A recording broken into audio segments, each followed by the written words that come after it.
there enough habitable land for everyone living today?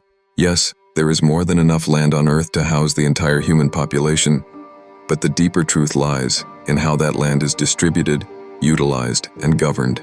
With over 149 million square kilometers of total land area on the planet, and about half of it being potentially habitable, the Earth possesses vast capacity to accommodate human settlement.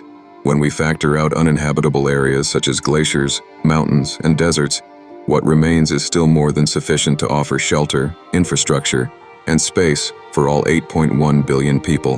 The mathematical reality is clear. We are not limited by physical space, but by systems and structures that dictate how land is used and who gets access to it.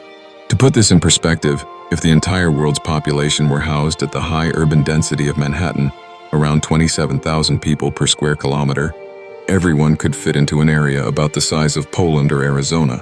Even using suburban sprawl as a baseline, roughly 1,000 people per square kilometer, humanity would only need around 1 million square kilometers, which is less than 6% of the Earth's land surface. These numbers prove that the global housing crisis is not due to a lack of physical space, but due to how that space is claimed, organized, and restricted by zoning laws, political interests, and economic disparity. However, despite this spatial potential, housing remains inaccessible or insufficient for billions. This is primarily because land ownership is concentrated in the hands of a few, with massive swaths of habitable land under private, governmental, or corporate control. Additionally, environmental constraints, geopolitical conflict zones, and infrastructure deficiencies render many areas unsuitable for development without massive investment. Urbanization trends further intensify the issue, as people are drawn to economic hubs, resulting in overcrowding in some places and abandonment in others. Thus, the imbalance lies not in the size of the land, but in its mismanagement and monopolization.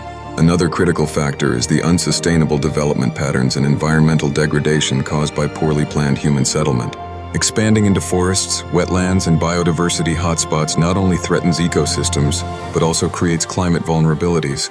If global housing efforts were focused on sustainable urban planning, decentralized infrastructure, and green building technologies, much of this underutilized land could be converted into livable, regenerative environments.